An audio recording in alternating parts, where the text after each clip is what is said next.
Jadi saat ini saya sudah bersama ini idola saya ya, yang karyanya Balada Si Roy serinya di Hai itu saya buru ya sampai dulu.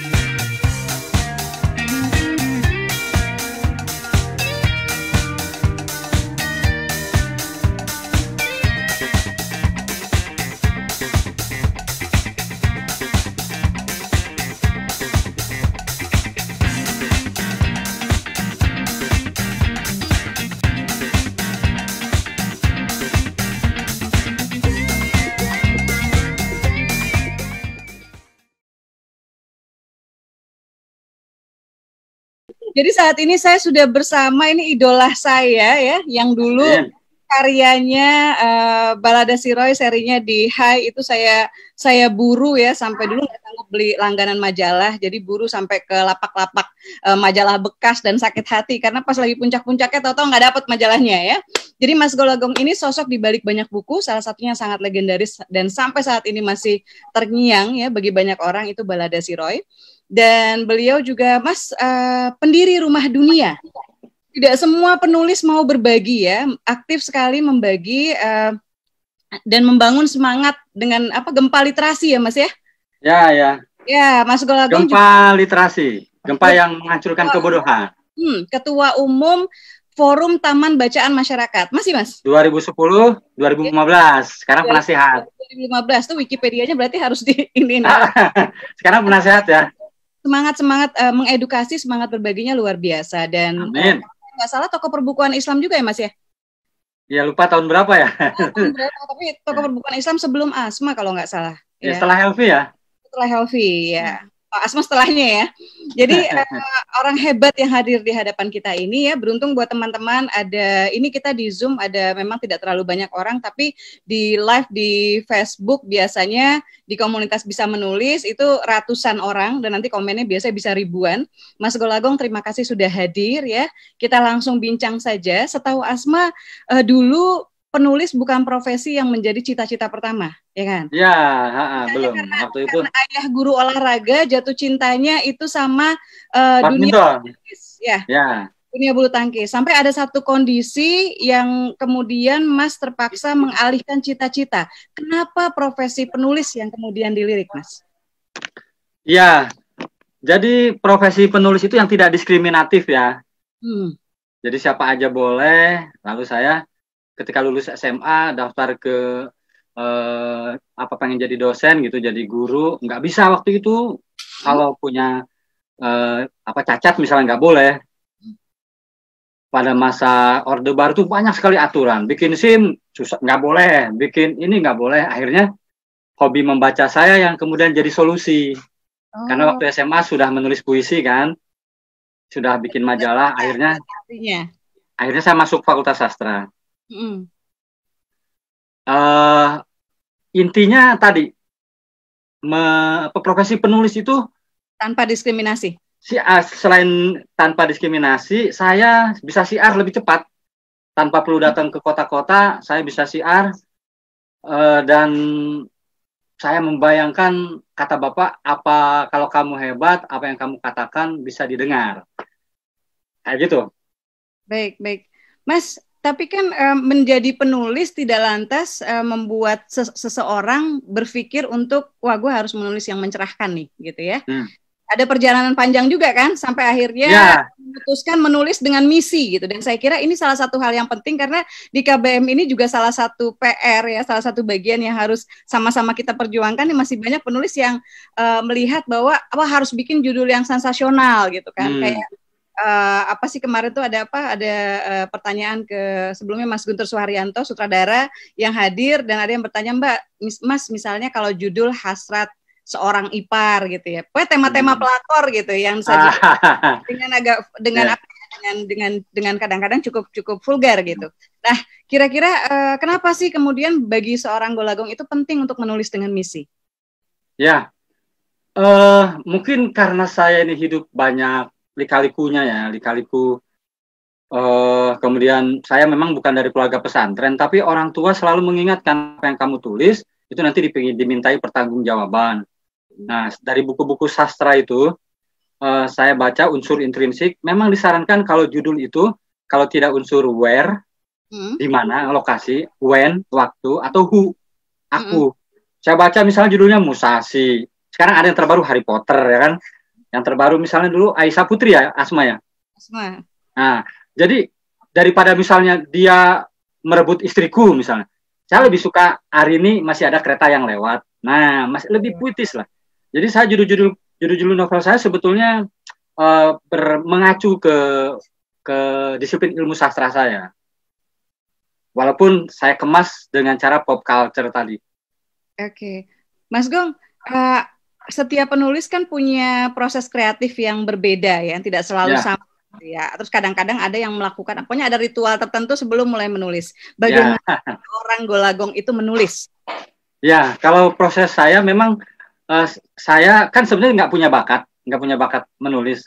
Saya kan atlet, sehingga saya harus kata bapak, kalau kamu pengen jadi penulis, masuk kuliah di Fakultas Sastra. Ya saya belajar dengan, akhirnya saya diterima di Unpad. Saya pelajari kan, maka semua yang saya lakukan itu berdasarkan ilmu pengetahuan. Di Quran kan ada ya, semakin tinggi ilmu maka akan aku tinggikan derajat hamba-hambaku ya, kata Allah tuh. Maka jika sebuah karya dituliskan dengan ilmu, maka pembaca akan meninggikan derajat karya kita. Nah, jadi proses kreatif saya kalau mau cari ide ya nggak ngelamun di toilet, tapi saya memburu dengan ilmu pengetahuan tadi, observasi ya kan, riset, saya tanya orang-orang. Nah, sehingga ternyata menulis itu selalu membawa kita ke ilmu baru, ke pengetahuan baru, ke pengalaman baru. Di situ. Ya, jadi dan itu kayaknya kalau untuk penulis-penulis sekarang, nah komentar Mas Gong gimana nih untuk penulis-penulis sekarang? Saya kira yang pokoknya saya kemarin dapat banyak banget komplain ya dari seorang pendidik yang bilang, Mbak, di aplikasi-aplikasi kepenulisan itu banyak banget ya, salah satunya Wattpad ya, banyak banget cerita-cerita yang tidak senonoh, gambarnya, videonya yang melengkapi gitu ya. Dan ini gejala apa, Mas gitu? Terus gimana kita sebagai penulis yang misalnya ingin mengkanter itu gitu? Ya, ini persis waktu tahun 96 saya Hilman masuk ke TV. Jadi di TV itu kita mau coba mewarnai dengan latar belakang menulis. Jadi kita coba perbaiki dialog, misalnya ya, perbaiki alur cerita dengan sumber, ya kemudian generasi Asma masuk ya. Nah, sekarang saya coba masuk ke portal aplikasi ya, portal digital. Apa sih namanya, lupa saya, aplikasi itu ya. Saya ada Wattpad, ada saya itu storyal.com misalnya. Saya baca-baca.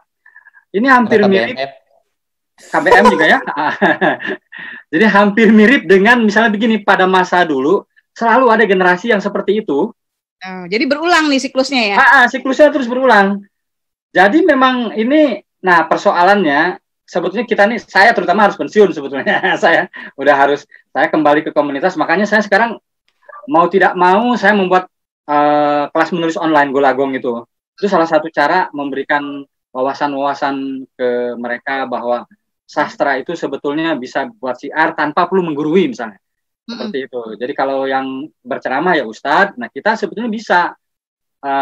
Saya memang menemukan banyak sekali kelemahan di portal digital tadi ya, di novel-novel yang sekarang beredar di dunia digital. Tapi memang nggak bisa dilawan. Oke. Nah, saya mendengar beberapa penulis di digital tadi, di aplikasi tadi sudah ada yang mau memperbaiki, misalnya ada yang ingin belajar, karena mereka sadar itu tidak akan abadi. Ya, itu yang pengen Asmat ini kan juga Mas highlight ya, bahwa yang seperti itu sebetulnya tidak akan abadi. Untuk awal ya bisa meraup one like ya, viewersnya banyak gitu, tapi itu nggak akan abadi gitu. Dan buat teman-teman yang ikutan juga kemarin, biasanya dari pihak TV juga dan film juga ragu ya Mas ya untuk ngangkat judul yang seperti itu ya. Itu fenomena komet ya. Fenomena komet saat muncul nanti ya menguap. Jadi kita tidak boleh menentang kehadiran seperti itu, tapi generasi itu harus mau belajar jika ingin kualitasnya membaik, kemudian abadi. Dan sudah dibuktikan, sudah dibuktikan di era sebelumnya bahwa genre seperti itu, jenis-jenis tulisan seperti itu, ya memang fenomenal seperti fenomena komet tadi, selesai sudah. Buktinya begini yang paling sederhana, misalnya Siti Nurbaya misalnya ya, sampai hari ini masih abadi. Saya baru 32 tahun novel saya. Baru. 32 tahun saya nggak tahu. Kalau ditanya kenapa sampai hari ini mau, ya karena memakai ilmu pengetahuan tadi, memakai ilmu-ilmu sastra tadi. Nah, jadi saran saya sih kepada penulis-penulis yang tadi di aplikasi, awal yang bagus, sudah banyak meraup pembaca, tinggal tingkatkan kualitas dirinya, tambah kapasitasnya dengan belajar. Saya juga sampai hari ini ya, ada yang puluhan juta dibaca gitu kan, sayang banget kalau itu kemudian lepas gitu hanya karena kita tidak menulis sesuatu yang sebetulnya bisa lebih abadi gitu Mas Gong ya. Mas, tadi belum kejawab deh. Jadi kalau Mas dapat ide yang pertama kalau misalnya saya dapat idenya juga memburu kan. Memburu ide. Kadang-kala letikannya dari sinetron, dari infotainment, dari koran, dari pertemuan perjumpaan dengan banyak orang. Nah, biasanya yang saya lakukan adalah membuat premis. Oh, premis. Nah, kalau Balada Sirop film apa? Logline ya kalau enggak sih premis juga. Kalau sama ya, ada premis, ada logline. Ya, premis itu yang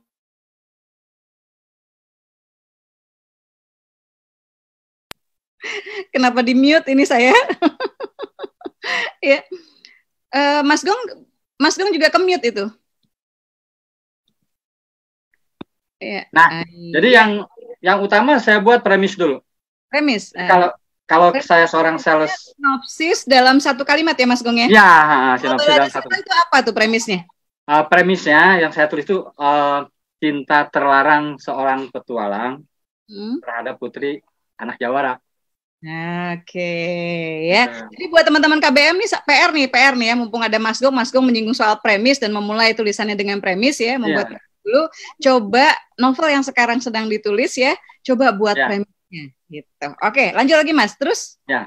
Karena kadang-kala kita sebagai penulis novel tidak punya product knowledge-nya. Kan kalau sales promotion girl itu kan ketika banyak orang yang misalnya waktu saya di RCTI datang ke saya tiba-tiba ngasih setumpuk skenario, saya tanya ini judulnya apa, ini boleh tahu nggak premisnya apa? Wah, rata-rata mereka kewalahan untuk menjawab itu karena kan kita ya harus tahu product knowledge kita ya, dari premis misalnya judul, setelah itu ke sinopsis, terus nah saya buat itu disebutnya Bible atau desain produksi ya, jadi saya membuat semacam outline besar. Nah itu yang kemudian sering dikeluhkan oleh anak-anak muda sekarang menjadi writer's block itu ya. Nah saya alhamdulillah dengan memang tidak produktif, tapi setiap menulis sebuah bibliografinya panjang banget. Ya oke lah. Jadi maksudnya kalau ada yang bertanya, kok Mas Gong sampai hari ini masih nulis di era pandemi aja bisa lelaki di tanah perawan, novel terbaru saya di aplikasi. Ya kata saya karena riset tadi. Jadi riset lalu ada ilmu pengetahuan. Ya saya bukan melamun, tapi saya memberitahu bahwa menulis itu adalah kerja-kerja intelektual. Seperti itu. Jadi nggak akan, insya Allah kalau kita mah nggak akan writer's block karena memang by design. Jelas dari awal ya, desain dari awalnya sudah jelas gitu ya. Kemudian apa hal-hal yang Mas Gong menaruh perhatian lebih banyak saat menulis? Nilai-nilai kemanusiaan. Poin-poin apa? Oh, nilai-nilai kemanusiaan. Nah, nilai kemanusiaan. Jadi selalu saya membuat semacam ideologi ya. Jadi penulis itu ideologinya di novel yang akan kita tulis harus berpihak pada kebenaran. Nah, jadi itu ideologinya. Walaupun tokoh saya antagonis misalnya di novel saya yang dapat penghargaan literasi korupsi dari KPK itu tokohnya koruptor. Kayak Helvi dulu saya pernah tanya kenapa yang dimenangkan Yahudi waktu Hingga Batu Bicara ya kalau nggak salah ya. Kan kata Helvi supaya orang benci sama si Israel. Nah, jadi maksud saya kita tetap harus berpihak kepada kebenaran. Jadi nilai-nilai kemanusiaan saya kayak Balada Sirop misalnya. Pertama menghormati perempuan, kedua mencintai lingkungan, ketiga senang berbagi, keempat menolong anak yatim. Terus itu ideologi-ideologi itu yang harus kita masukkan. Itu nilai-nilai kemanusiaannya. Oke, Mas, menulis tidak punya waktu khusus, kapan aja, di mana aja, atau ada sesuatu yang gue harus gini nih kalau menulis gitu? Ya, kalau dulu waktu muda selalu bawa buku harian yang berbatik itu sama tape recorder. Kalau sekarang karena sudah berkeluarga, rutin di sepertiga malam. Biasanya saya online full pukul 2 atau 3, kalau telat-telat sedikit menjelang subuh lah. Terus sampai siang. Sampai siang rebah sebentar, ya komputer nyala, ntar bangun lagi jam 1 jam tidur. Terus begitu. Dan biasanya yang paling enak tuh memang pukul 1-2 tuh saya kebiasaan mandi. Waktu bujangan juga begitu. Mandi, sholat tahajud misalnya. Dengan cara seperti itu memang hening. Lebih mudah untuk konsentrasi gitu ya, suasana, fokus. Ya. Tapi itu nggak melamun ya.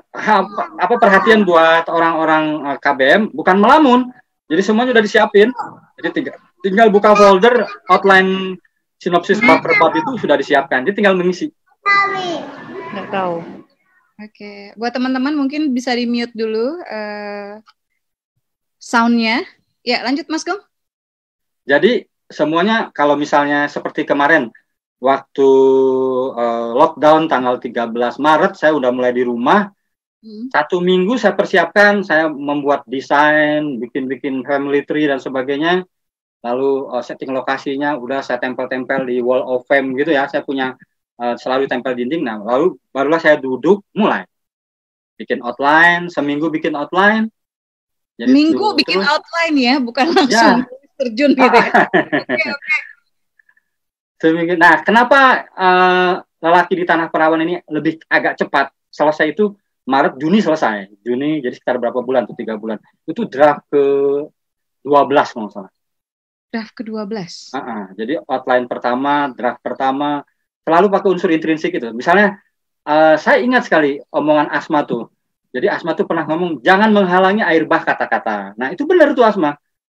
Jadi saya selesaikan draft pertama, nanti setelah itu saya lalu karena sini sudah semacam intuisi, lalu saya akan perbaiki dari unsur intrinsik. Saya lihat karakter tokohnya, maka saya perbaiki karakter tokohnya. Dua gitu ya, karakter tokoh. Jadi dialognya harus kuat tuh.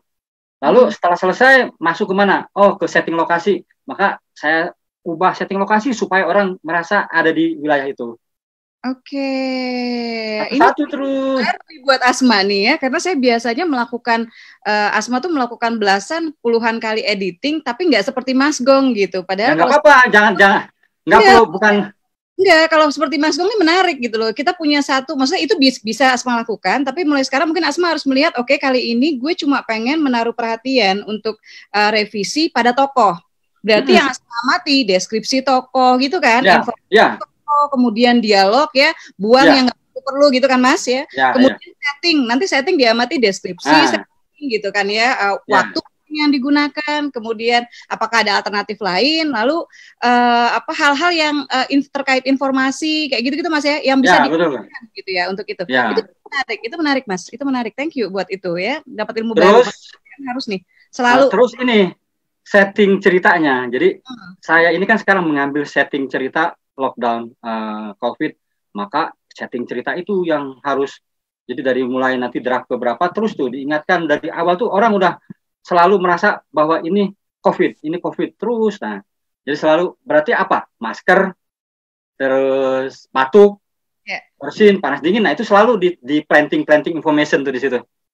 Asma mau beli itu mau ikut mau download nanti. Ya, ikutan baca ya. Oke. Ya, di tutorial ya. Ya. Oke. Itu berapa halaman Mas yang ini? Rata-rata novelnya? Belum selesai nih. Saya naikin satu-satu, belum selesai. Oh. Saya naikin satu-satu. Oke ya. Jadi memang bagi penulis itu berbagai situasi apapun bisa menjadi ide ya, termasuk kondisi COVID ya saat ini, pandemi saat ini ya Mas Gong ya. Mas, buku apa yang menjadi favorit Mas? Tom Sawyer. Yes.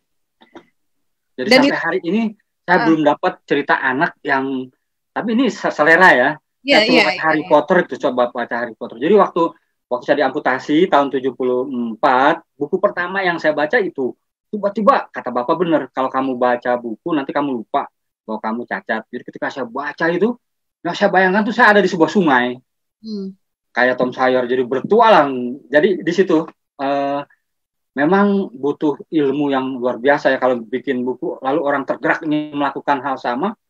Kalau sekarang kan orang misalnya baca buku, aduh si cewek, nah ini zaman berubah. Si cewek pengen seperti cowok itu, kan hampir sama tuh. Mendambakan suami seperti itu. Asma misalnya surga yang tidak dirindukan. Nah itu buat Kang Nisa tuh. Itu dari Mas Gong loh. Itu awalnya dari Mas Gong tuh. Saya karena saya ketemu Mas Gong, jadi waktu itu menjenguk Tias yang melahirkan, dan Mas Gong waktu itu bilang ke saya, Asma, saya tuh nggak kebayang seorang, nggak tahu Mas Gong masih inget ya? Saya nggak kebayang karena Mas Gong menemani istrinya melahirkan. Kirim SMS ya? Kirim SMS ya? Asma datang. Oh datang, oh lupa saya. Asma datang, terus waktu itu Mas Gong bilang bahwa Asma, saya tuh nggak, kita ngobrol ya, Mas Gong bilang saya nggak kebayang Asma setelah saya melihat istri melahirkan, tuh saya nggak kebayang kok ada ya suami yang tega selingkuh atau tega poligami. Itu buat saya highlight. Terus kemudian Mas Gong bilang pengen bikin novel tentang poligami, tapi khawatir terbentur di syariah. Jadi akhirnya surga yang tak dirindukan itu adalah itu mengambil keinginan Mas Gong. Asma tidak bermain syariah gitu. Jadi bayangkan ya, dialog dengan penulis lain itu juga bisa jadi ide yang luar biasa. Jadi thank you Mas Gong ya. Kita mungkin nanti akan masuk ke tanya jawab Mas Gong, tapi sebelumnya ya saya pengen Mas setelah menulis gitu. Tadi kan proses-proses sebelum menulis ya. Setelah menulis sebetulnya hal-hal apa sih yang biasanya dilakukan seorang golagong atau yang menurut Mas penting nih untuk dilakukan penulis-penulis saat ini gitu. Termasuk misalnya nyiapin mental kalau misalnya dikritik itu gimana gitu. Dan Mas Gong kan rajin juga membedah banyak buku gitu. Pernah nggak ada pengalaman atau gimana gitu ya yang kita nih jadi bisa belajar nih. Oke, kita harus sebetulnya ketika dikritik tuh gimana sih kita harus bersikap gitu ya, ketika itu dan sebagainya. Ya, jadi ada eksternal internal ya. Kalau zaman dulu kan bikin cerbung atau novel, kita hanya bisa melihat di setiap hari Minggu di koran ada resensi buku saya enggak gitu kan? Sangat susah. Jadi kalau ada resensi buku kita di sebuah koran Minggu itu luar biasa. Bahagia banget. Iya, bahagia banget ya. Atau surat pembaca di majalah. Dilihatin ada surat pembaca nggak ya? Ada, alhamdulillah. Nah itu biasanya endorse, misalnya tiba-tiba dipanggil saya ke lantai 3 di Gramedia, disuruh ke atas karena banyak surat masuk misalnya. Nah sekarang saya beradaptasi mengikuti apa yang terjadi. Jadi setelah buku kita diterbitkan, ya selfie gitu kan. Kemudian kita kutip quote-quote-nya, lalu berfoto. Nah kemudian kalau kita memahami tadi unsur intrinsik, ekstrinsik, sosiologi sastra, ada yang teori misalnya kalau sudah nulis milik publik, apalagi kalau dibeli ya dijual. Nah, saya pernah satu saat itu bukan shock, saya tiba-tiba misalnya daripada baca buku karya golagong, nah mendingan baca Quran gitu misalnya ya, daripada baca karya golagong itu sampah misal kayak gitu. Nah itu bagaimana coba perasaan yang kamu rasakan, apalagi kalau pemain sinias bikin film capek-capek, tiba-tiba yang didapat kritiknya. Nah jadi di sini kita perlu legowo. Kemudian saya diberitahu sama senior saya di Gramedia, golagong kalau kamu dikritik, saya udah dibekali dulu, kalau kamu dikritik, kamu yang membedakan antara pengkritik dan kamu. Pengkritik itu mengkritik, kamu menulis, itu katanya. Jadi kalau ada yang mengkritik, kamu harus berterima kasih karena itu dibaca. Walaupun dihina dan sebagainya, tadi soal sampah misalnya, filosofi sampah itu ada kompos gitu. Jadi oh gitu ya, ya udah, jadi nikmati aja. Dan ternyata tidak membuat Mas Gong berhenti menulis ya. Ya, enggak. Jadi mengkritik ya biar aja, nggak apa-apa. Berarti karya kita dibaca. Tapi juga kita nggak boleh menyakiti si pengkritik. Oke. Tuh, waktu saya dihina, diledek misalnya lebih baik baca Quran, jawaban saya langsung saat itu, betul yang Anda katakan. Saya setuju. lebih baik baca Quran daripada karya saya. Nah, tidak usah berdebat. Jadi udah setelah bubar itu si pengkritik saya datang ke saya, kemudian berdialog, ya dia juga bingung, kok kamu nggak kesinggung sih? Ya betul yang kamu katakan, misalnya. Saya nggak punya lagi ilmu untuk melawan apa yang kamu kritik, jadi saya mengiyakan. Kalau misalnya sepanjang masih teori-teori sastra, biasanya saya suka bilang gini, boleh nggak saya punya argumentasi? Kalau kamu nggak keberatan, alasan saya begini ya. Ya terus akhirnya berdiskusi kan, kayak gitu. Jadi sekali-kali kita nggak boleh menyakiti yang mengkritik, separah apapun. Kalau kita nggak kuat, bilang aja, terima kasih kritikannya, udah. Mudah-mudahan saya bisa lebih baik. Kalau usah jadi tumor gitu ya, atau jadi jadi curcol di sosial media gitu ya. Benar sih Mas gitu. Dulu Asma tuh pernah dikritik ya sama seorang dokter, bukan dokter, dosen. Dosen ya. Dosen di Unpad gitu. Beliau menulis nilai-nilai patriarki dalam buku Asma Nadia gitu. Dan waktu itu juga kita zamannya Yahoo Groups ya, dan teman-teman pada menunggu reaksi Asma gitu. Asma biasanya kan reaktif tuh gitu, kalau di milis ya. Tapi waktu itu aku diem aja gitu, sampai akhirnya ada yang nanya dan maksa gitu, Mbak Asma komen dong gitu, ini dimuat di Republika nih gitu. Dan saya sama seperti Mas Gong, saya bilang ini zaman dimana orang-orang makin individualis, terus mereka makin sibuk dengan dunianya sendiri gitu, nggak punya waktu dengan yang lain-lain, dan di tengah kesibukan itu dia memilih dari begitu banyak buku gitu ya, dia memilih buku Asma Nadia dan dia membaca dan dia membahasnya gitu. Saya terima kasih gitu. Yeah. Nah, kalau ada yang nanya, kalau Mbak Su sendiri komentar, saya bilang cuma kalau saya jadi kritikus ya, kalau saya ingin membedah sebuah karya, apalagi misalnya memberikan label atau positioning, saya akan memastikan kalau bisa saya baca lebih dari satu bukunya. Benar. Itu sih gitu, pelajaran buat Asma pribadi gitu loh.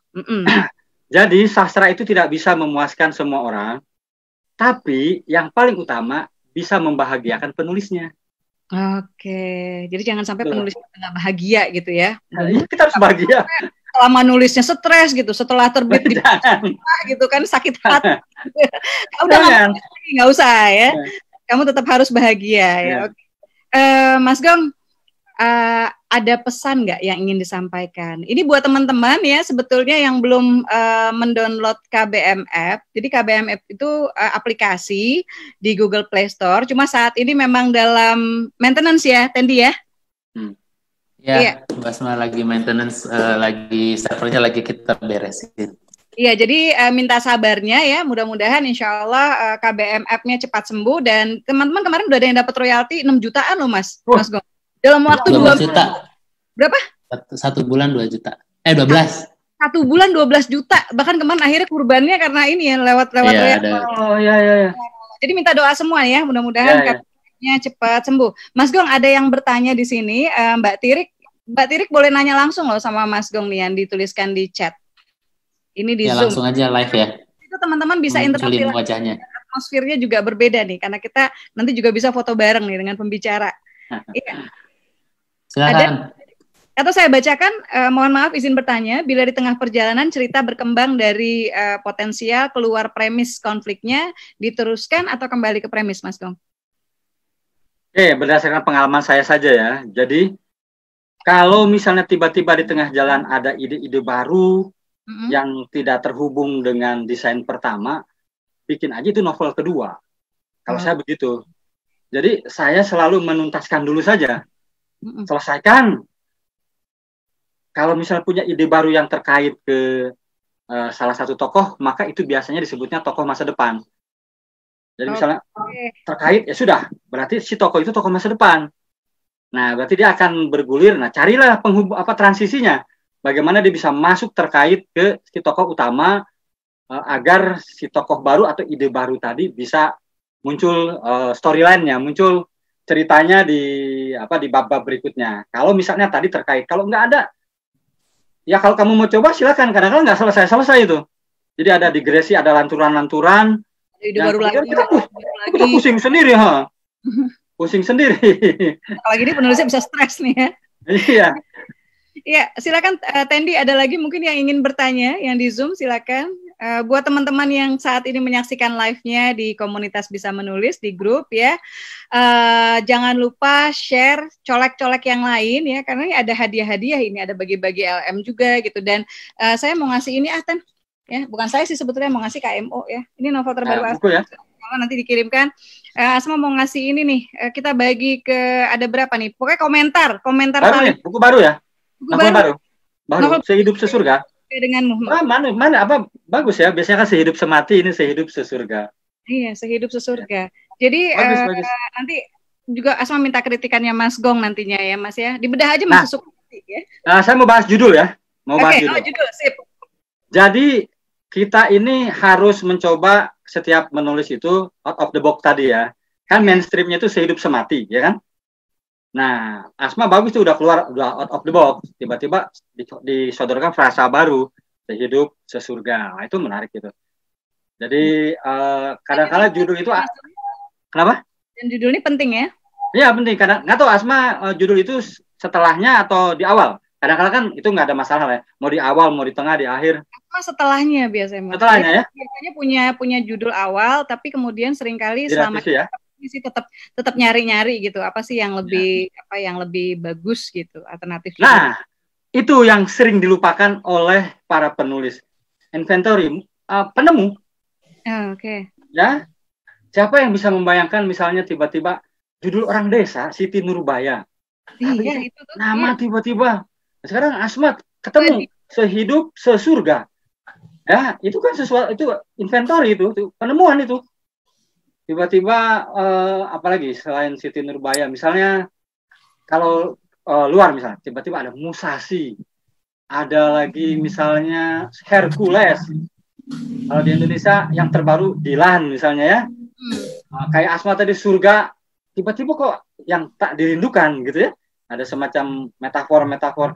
Nah, ini berarti Asma Nadia Syiah. Karena berarti surga yang tadi kan dia neraka yang dirindukan gitu.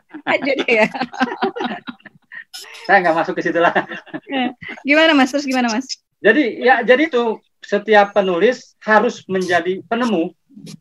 Nah, tadi kan frasa baru tuh. Bagus itu Sehidup Sesurga. Bagus. Jadi itu. Terus mencari ya. Dan nggak usah khawatir. Misalnya gini, ketika Asma menemukan Sehidup Sesurga, yang Asma lakukan adalah tadinya mau judulnya Sehidup Sesurga aja Mas gitu. Tapi saya Google gitu. Wah ternyata Sehidup Sesurga ini udah ada yang make gitu kan. Udah ada yang make. Jadi akhirnya Asma tambahkan. Tapi Asma udah cinta dengan itu gitu. Dan itu secara ruh dengan novel sudah klop gitu. Jadi akhirnya Asma pakai Sehidup Sesurga denganmu. Oh boleh nggak apa-apa. Asma nggak niru ya, Asma nggak niru. Enggak. Gitu kan, Asma Google biasanya udah ada. Sama seperti teman-teman termasuk juga nama pena sih, nama pena, pengen punya nama pena ini yang di KBM ya, banyak pertanyaan nama pena. Tuh Mas Gong sendiri kan namanya pakai nama pena. Ya, nah orang sering menganggap nama pena itu sesuatu yang mubazir. Saya memberitahu bahwa kita akan berurusan dengan ratusan nama tokoh. Oke. Maka nama pena itu adalah salah satu cara berlatih. Misalnya ada tokoh namanya Al-Bahri misalnya. Lalu di sebuah kafe kata si perempuan, kenapa setiap saya memesan ikan kamu nggak pernah mau makan? Kata si Al-Bahri, saya lahir di kapal laut dan ketika lahir ibu saya meninggal. Nahkoda membuang jasad ibu saya ke laut. Kalau saya makan ikan, saya seolah makan jasad ibu saya. Nah, jadi nama pena itu sebetulnya salah satu cara metode berlatih karena kita akan berurusan dengan nama-nama tokoh. Kalau kita membuat nama tokoh asal gitu, nggak ada latar belakang sosial, budaya, ekonominya, nanti dialog-dialognya kita kesulitan. Itu bisa jadi pintu masuk dialog dari para tokoh. Oke, Mas Ika langsung nanya aja deh. Boleh langsung Ika nanya ke Mas Gong. Ini ada pertanyaan dari Ika Amailia. Videonya bisa dihidupkan? Ya, silakan. Baik, Kak Asma mau tanya sama Pak Golagong. Ini kalau untuk penulis baru nih, terutama saya kan termasuk baru. Triknya untuk menembus penerbit mayor dan promosi buku perdana kita supaya orang tertarik untuk baca dan beli bukunya itu gimana? Oke, ya terima kasih Mbak Ika. Silakan Mas Golagong. Ya, ini beda zaman sebetulnya, tapi saya coba petakan. Kalau kita tanya Romeo and Juliet sampai hari ini bisa abadi, apa daya tariknya? Kita bisa coba ambil Forbidden Love atau cinta terlarang. Nah, cinta terlarang dan atau Forbidden Love itu sering dipakai oleh orang-orang sampai hari ini, nggak pernah basi itu. Memang tidak ada yang baru, tapi apa yang di bawah Ka'bah itu, Hamka itu di bawah lindungan Ka'bah. Apa? Sama tuh temanya. Cinta terlarang antara anak pembantu sama majikan. Tapi yang membedakan itu cara berceritanya, setting lokasinya. Yang satu di barat, yang satu di Minangkabau. Nah, jadi rupanya kalau ingin nembus ke penerbit major, ternyata temanya yang harus dekat. Cinta terlarang itu dekat dengan masyarakat. Cara mengolahnya, nah supaya ya nggak mungkin itu dikerjakan sambil lalu, maka kita harus cari setting lokasinya, latar belakang sosial budayanya, dialog-dialognya. Ada, saya pernah nerima sebuah novel, dialognya rata semua, ya, tidak mewakili dia dari suku mana misalnya ya. Nah, itu sih syarat-syaratnya saya rasa. Dan jangan lupa, setiap novel yang nembus major itu bukan autobiografi.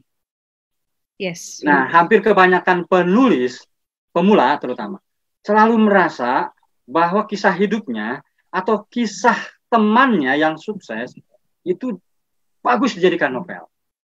Nah, padahal saya pernah ketemu tuh, kata saya, masukin itu cinta terlarang. Wih, ini nggak begitu soalnya. Ya, nggak ada yang mau baca, lempeng-lempeng aja. Kan novel itu cerita rekaan. Bahan bakunya dari kisah hidup kita boleh based on true story. Nah, itu sih sebetulnya tadi buat jawaban adik itu. Jadi harus baca kenapa Siti Nurbaya sukses, kenapa punya Asma sukses, kenapa... Kalau punya Asma, jawab Asma aja nanti. Ya, gitulah jawabannya dari saya. Siap. Ya Mas, ini ada juga pertanyaan soal, mau nanya langsung nggak nih Mbak, udah mau apa Mbak Asmadin nih, Mas atau Mbak ya? Silakan. Kalau nulis tapi udah negatif duluan gitu. Maksudnya negatif tuh apa Jadi ini kayaknya tulisan saya kayaknya nggak asik gitu, kayaknya membosankan, kayaknya nggak enak gitu. Bagus ya. Sih punya pikiran. Ya. Punya pikiran seperti itu bagus. Mas Asmadin ya, yang ini ya? Iya. Oh, oke. Jadi punya pikiran gitu ya Mas ya? Nggak asik. Terus kenapa susah sekali menulis Mas? Workshop udah, baca buku udah gitu ya. Tapi tiap menulis pasti berpikir negatif duluan gitu ya Mas ya? Iya. Jadi tadi yang pernah Asma bilang, jangan menghalangi air bah kata-kata. Kemudian tema tadi, ada nggak di situ tema yang disebut soap opera convention itu? Forbidden Love, Conflict to Family, Cinderella Syndrome, sama Oedipus Complex. Ada nggak 4 tema besar itu di dalam cerita kamu, Asmadin? Ini namanya kayak Asma Nadia nih, Asmadin. Mirip. Berarti kemudian dunia. Jadi pelajari yang paling sederhana adalah bagus punya pikiran karya kita jelek, bagus ya. Nah, saya dulu pernah punya pikiran seperti itu, maka yang pertama itu berikan ke teman-teman kita dulu. Suruh baca teman-teman kita. Ada yang teman kita yang kelas sosial, misalnya dia pendidikannya SMP, pendidikannya SMA, kasih ke yang teman-teman kita yang jadi dosen, kasihkan ke mereka.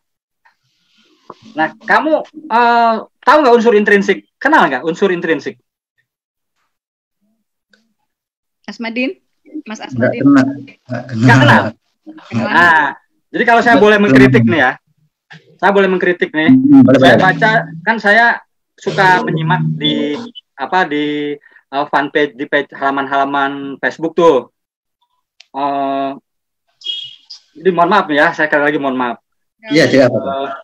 Jumlah penduduk Indonesia itu kan dari dulu naik, tapi penulis sesungguhnya itu nggak ada 1 juta, nggak ada 100.000, nggak ada 10.000. Coba silakan didata penulis sesungguhnya. Yang bestseller 1.000 orang ada nggak di Indonesia? Saya Asma termasuk yang bestseller. Ada nggak 1.000 orang? Saya itu belum nyampe tuh.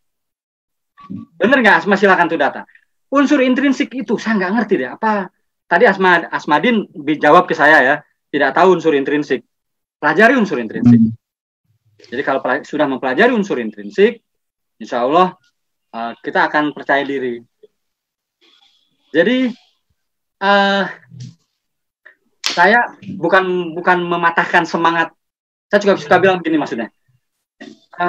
Kemarin saya nulis bahwa menjadi seorang penulis novel bestseller atau misalnya menjadi seorang penulis novel itu tidak bisa satu malam. Benar. Tidak bisa ikut workshop misalnya ya. Nah, yang terjadi sekarang begitu mudahnya orang bisa menerbitkan buku, ya kan? Saya sering bilang ke orang yang misalnya, Mas saya punya buku baru, saya suka bertanya, mau diberi saran nggak? Mau Mas, oke kamu diberi saran, cukup kamu satu saja dengan penerbit indie. Setelah itu kamu harus nembus ke major label. Kenapa? Karena dia punya redaksi, punya orang-orang yang kompeten. Di sana ada ahli marketing, di sana ada ahli bahasa, di sana ada. Jadi setiap buku yang diterbitkan oleh penerbit major itu tidak pilih kasih. Tidak karena saya golagong, karena Asma. Enggak, Asma siapa sih dulu? Saya siapa sih dulu? Karena saya memahami cara-cara menulis tadi. Karena Asma tahu cara bagaimana menulis novel. Tokoh tuh harus hidup misalnya ya. Kenapa pakai nama Asma Nadia? Kenapa pakai Aisyah Putri? Kenapa Balada Siroy? Itu bukan cuma asal bikin judul. Nah, jadi Asmadin, kalau tadi kamu bilang ke saya tidak paham unsur intrinsik, itu jawaban kenapa kamu tidak percaya diri. Baik gitu. Ya. Jadi setiap penulis itu, nih teman-teman di komunitas bisa menulis, setiap penulis itu saya percaya punya kelebihan dan kekurangannya sendiri gitu. Tapi tidak semua mau mencari kekurangannya sendiri. Sebetulnya banyak jawaban ya Mas Gong ya yang bisa untuk bahan revisi perbaikan kalau kita cukup jujur dengan diri sendiri dan tidak buru-buru merasa hebat. Itu sih salah satunya menurut Asma gitu. Jadi sebetulnya kayak Mas Asmadin ini nggak percaya diri itu bagus di satu sisi yang kalau itu bisa dipakai untuk kita belajar. Apalagi udah tahu apa yang tidak diketahui. Ya Mas Gong ya? Iya. Oke. Itu unsur intrinsik itu kunci itu. Untuk membuat cerita yang kuat, yes. Iya. Baik, penanya berikutnya Tendi, siapakah? Dari Mas Iqbal Solih itu silahkan. Ya, Mas Iqbal silakan langsung bertanya. Silakan munculin aja wajahnya.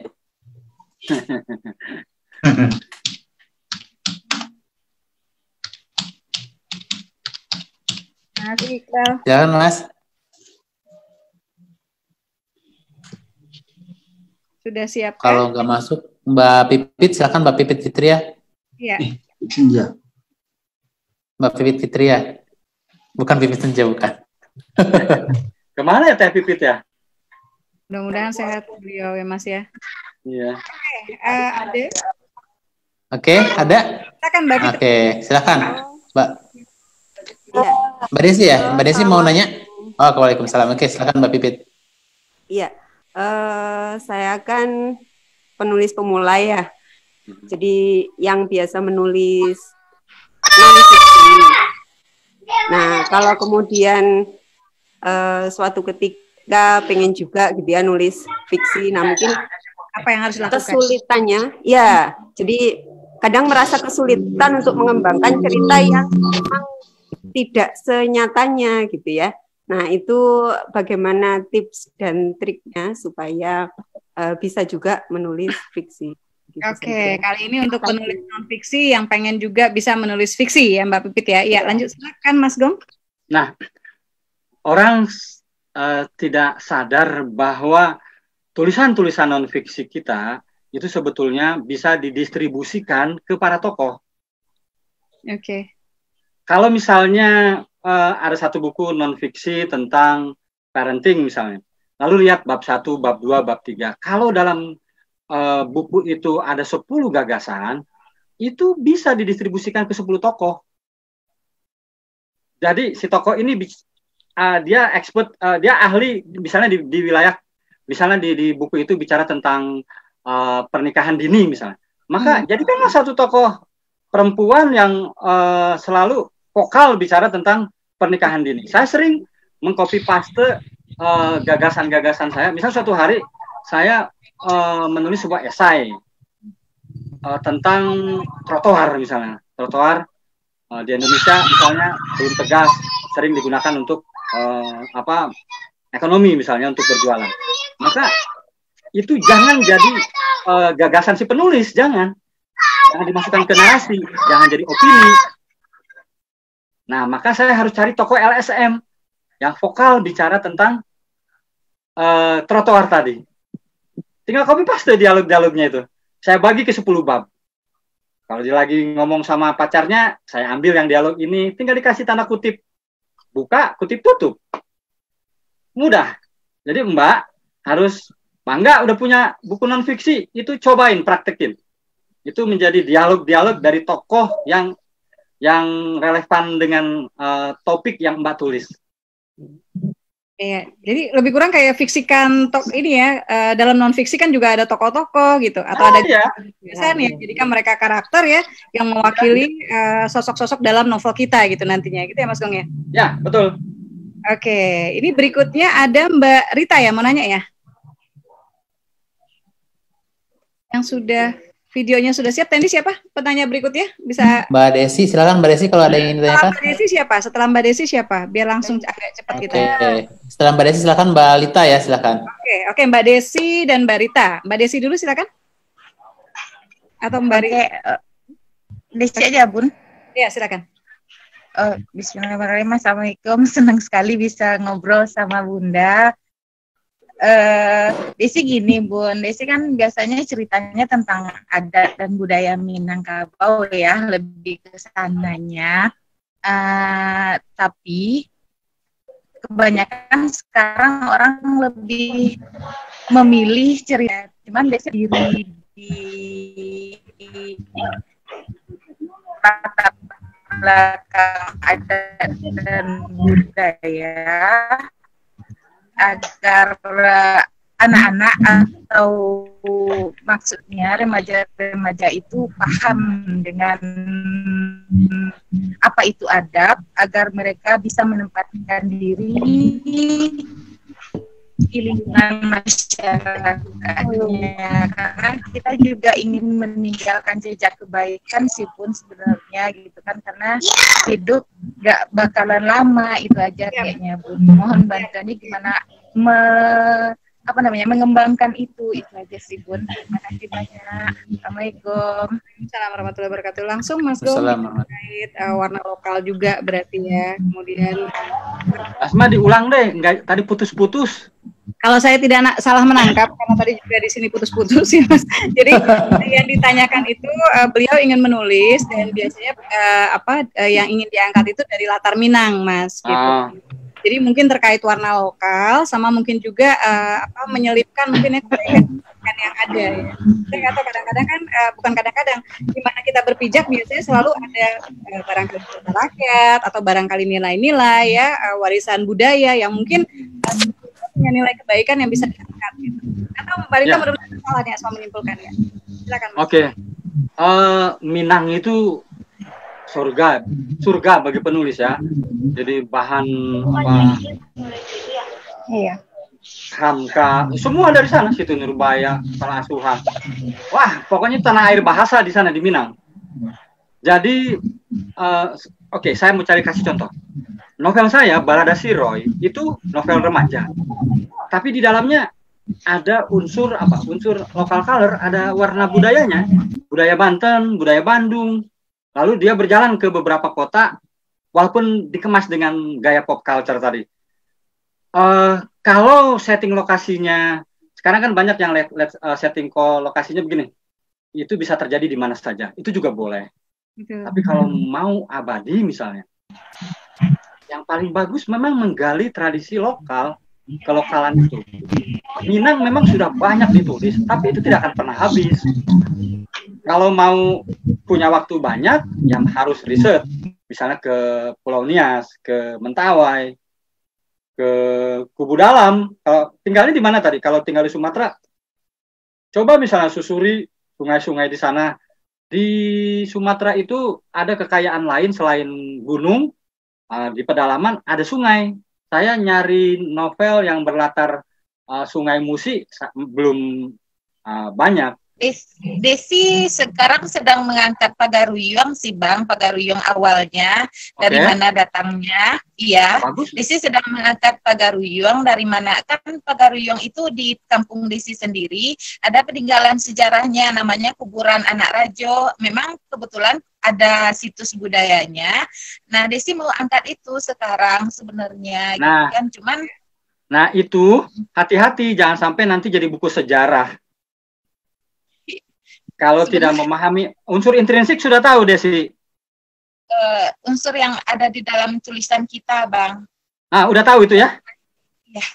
Ya udah, kalau udah tahu, lancar lah. Ya, khawatir.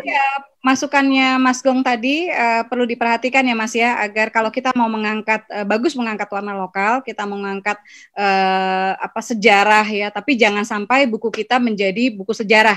Jadi tetap harus dipilah nih hal-hal yang terkait dengan cerita. Bunda. Ya. Iya Bunda.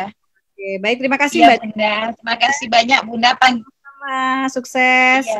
Amin. Oke, lanjut ke Mbak Rita. Mbak Rita, ya. Silakan. Assalamualaikum. Kita mepet Mbak. Waalaikumsalam. Singkat gitu ya.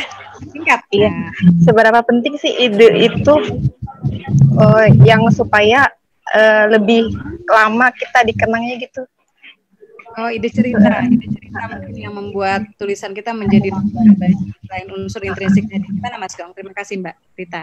Ya, ide cerita itu jantungnya sebuah novel atau cerita pendek. Jadi tanpa ada ide ya tidak akan bisa kita mulai. Jadi, persoalannya kita sejauh mana sense of crisis itu apa? Sikap kritis kita terhadap lingkungan. Jadi ide itu ada di mana sih orang kan? Wah, nyari ide nih di mana? Nunggu ide atau nyari ide? Nah, ada teori jurnalistik yang 5W+1H, Mbak paham nggak 5W+1H? 5W+1 ya. Paham itu ya? Nah, jadi ide bisa diolah menggunakan teori itu. Coba aja Mbak pelajari where, when, ya kan? Kayak tadi misalnya Mbak, where-nya mau di mana? Menarik nggak misalnya Cinta Terlarang Mbak simpan di Jakarta? Pernah sih Pak bikin cerita Cinta Terlarang, pernah bikin. Ya, nah di mana lokasinya Mbak? Di lokasinya di Palembang. Nah, waktu novel Mbak buat itu lokasinya di mana? Di Palembang. Nah, di Palembang. Sesuai nggak dengan budaya Palembang? Tapi nggak pakai adat sih. Nah, jadi nanti kadang-kadang begini, sebetulnya cerita kita ini bisa ditempatkan di mana saja. Ini nggak perlu di Palembang, bisa aja di Jakarta, bisa aja. Nah, itu yang penting kita olah. Kalau di Palembang ya harus sesuai dengan adat budaya sana. Kalau misalnya agama misalnya. Kalau agama misalnya non muslim sama muslim itu bisa di mana saja. Ya, mau di Bogor, mau di Bandung, tapi kalau matrilineal nggak bisa di Sunda, harus di Minangkabau misalnya kayak gitu. Lalu bagaimana kalau misalnya orang Minangkabau melamar orang Sunda? Nah, itu kan menarik. Oh iya. Ya, begitulah contohnya ya. Baik, terima kasih Mbak Rita. Ada penanya berikutnya. Mas Gong, Asma mau nanya dong Mas Gong. Dulu waktu memulai ada pertanyaan Asma banyak nih sebetulnya nih ya. Mas Gong boleh waktunya lewat dikit nggak? Atau Ya. Sampai jam berapa sih? Jam 4:30 ya? Sampai jam 5. Oh, ya boleh lah. Lewat dikit ya gitu. Ya. Asma mau nanya dulu ya. Asma mau nanya bagaimana Mas Gong kan juga penulis yang pertama pengen nanya soal Balada Siroy ya. Ketika memulai itu gitu, apakah Mas Gong memikirkan positioning di situ gitu? Karena sebelumnya misalnya ada sosok ini kan dugaannya Asma gitu, ada sosok kayak Lupus gitu kan ya. Tokoh-tokoh cowok gitu kan, tapi beda gitu. Apakah itu terfikir gitu waktu itu, atau positioning yang dilakukan seorang Golagong itu seperti apa agar teknik agar pemunculan di dunia kepenulisan itu bisa orang ingat terus gitu. Adakah hal-hal yang dilakukan? Kemudian yang kedua, aku pengen tahu dong, Mas Gong kan juga traveler ya, dan sering banget jalan kemana-mana gitu sampai saat ini. kira-kira bagaimana sih buat teman-teman misalnya bisa memanfaatkan, mungkin ada yang selama ini baru nulis travelog gitu ya, bisa memanfaatkan pengalaman travelingnya menjadi dalam sebuah buku gitu. Apa yang diburu ketika Mas jalan gitu? Ya. Oke. Kan jalannya seorang novelis nih. Ya. Di Rumah Dunia saya suka bilang begini, kalau saya berjalan dengan Anda, kalau kamu hanya melihat, kalau saya menemukan. Oke. Ya, jadi teman-teman yang senang traveling, pergunakan cara berpikir wartawan dengan 5W1H tadi. Kalau hanya sebagai turis, maka kamu hanya sightseeing, hanya melihat. Yeah. Nah itu jawabannya harus pakai 5W plus 1H. Nah ketika saya menulis Balada Siroy, saya tuh membaca banyak buku, lalu saya menemukan satu kesempatan bahwa kayaknya bisa nih yang ini, yaitu apa? Menulis remaja petualang. Itu ya, ini belum digarap nih. Karena saya anak sastra, di sisi lain ideologi saya ingin mengenalkan puisi. Di setiap novel belum ada yang berani menggarap, di setiap opening ada puisi. Jadi saya bisa ambil dua tuh. Pertama mengenalkan puisi, kedua ideologi tadi, backpacking tadi ya. Jadi mencintai Nusantara. Nah, maka saya harus mendapatkan ruh seorang petualang, traveler, itu dengan cara observasi. Nah, maka saya observasi tapi jangan ditiru ya. Saya melakukan riset itu dari tahun 80 sampai 87, 6 tahun lah, 81 sampai 87. Jadi sampai saya yakin di sela-sela itu saya menulis puisi yang dimuat honornya kecil lah. Nah, lalu saya membuat semacam pemetaan. Saya menemukan antitesa dari kemapanan. Semua novel-novel itu Jakarta sentris. Saat itu ada Ali Topan, Anak Jalanan, ada Catatan Si Boy, ada Lupus, ada di dunia-dunia kampus, mapan. Belum ada di wilayah abu-abu nih, si pemberontak. Nah, maka saya menemukan. Nah, jadi sekali lagi semuanya berdasarkan riset, bukan menghayal. Oke, akhirnya saya coba olah bedah tokoh. Oke, tokohnya ini yang sekarang dikenal menjadi sebagai backpacker ya. Nah, jadi memang harus serius. Nah, setiap saya traveling, ya, nanti Asma juga, mungkin Asma udah sering lah nyeritain itu. Jadi ketika saya traveling itu, saya bisa membuat, nah sekarang ini luar biasa. Setiap saya jalan, saya bisa bikin update hard news-nya, beritanya. Saya sedang ada di sini, tapi selalu pakai citizen journalism 5W1H tadi. Saya sedang ada di Singapura misalnya, tanggal sekian, tulis. Itu hard news-nya. Lalu besok saya berlatih nulis features-nya. Saya hunting, saya temukan satu situasi, ternyata setiap pagi ada di Singapura itu, ada orang-orang tua yang selalu membagi-bagikan koran gratis. Saya tulis tuh travel writing-nya ya. Nah, setelah itu saya nulis puisinya. Saya cobain puisi. Novelnya di rumah. Pulang ke rumah saya renungkan. Bisa nggak saya bikin cerpen? Bisa nggak saya bikin? Ini belum, biarin aja. Tapi itu, nanti akan ada satu tokoh nih, Roy.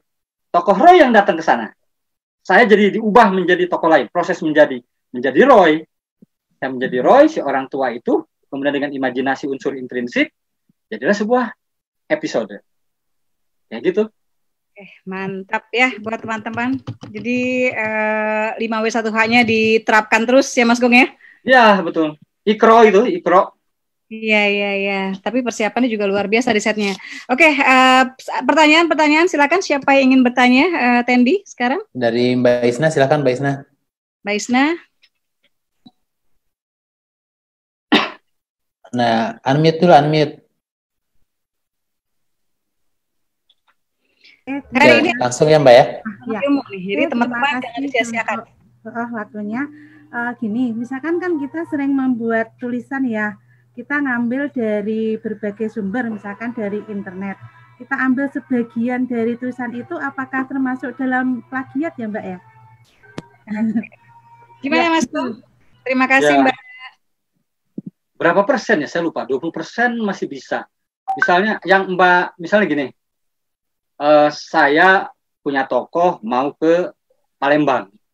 Saya belum pernah ke Palembang. Lalu searching di Google sekarang kan. Kalau dulu saya datang ke perpustakaan atau mewawancarai orang ke pasar biasanya. Saya nanti ngobrol, di sini ada orang Palembang ya. Saya suka gitu tuh. Tapi saya harus keluar ongkos produksi dulu. Kalau biasanya kalau orang Padang kayaknya ada di pinggir jalan kan suka jualan tuh. Saya beli apa misalnya. Lalu Saya ada yang dari Solok nggak ya?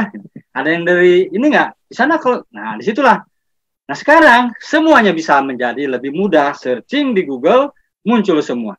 Kemalasan penulis-penulis itu di copy paste. Kalau saran saya baca, setelah baca bayangkan.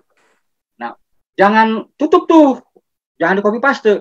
Tapi kalau paling parah di copy paste ya diubah-ubah lah, diubah-ubah, gitu. Diubah-ubah misalnya di situ misalnya Palembang adalah sebuah kota bla bla bla bla. Ya kita mulai dari sungainya lah misalnya. Kita mulai dari sungai. Nah cuma saya nggak tahu ya sekarang tuh kalau nggak salah kalau 20% katanya masih boleh ya. Ada programnya kan untuk, saya belum pakai itu. Asma mungkin bisa jawab.